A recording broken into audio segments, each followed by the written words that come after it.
Il n'a jamais expliqué ce qu'il avait peint. Pas une ligne, pas une note. Nous sommes en 1900.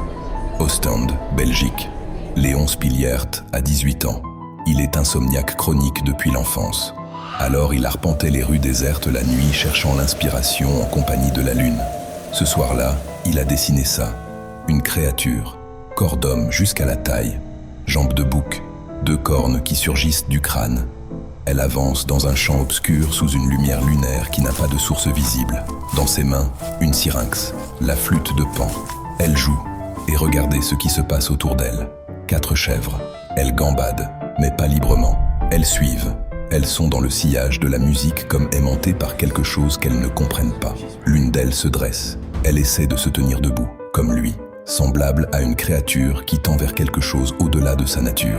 Voilà ce qui est bizarre dans ce tableau. Les animaux ne font pas de musique, pas au sens humain du terme.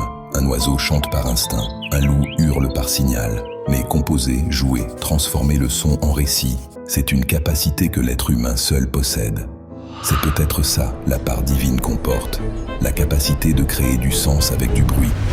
Et lui, cette créature entre 2 mondes, il joue. La partie humaine qui subsiste en lui porte quelque chose que l'animal ne peut pas atteindre. Et les chèvres le savent. Elles ne comprennent pas la musique, mais elles la ressentent. Elles la suivent comme on suit une lumière dans le noir. Le tableau n'a jamais été exposé.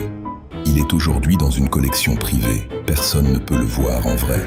Peut-être que Spiliaert n'avait jamais pour intention de le dévoiler à l'humanité.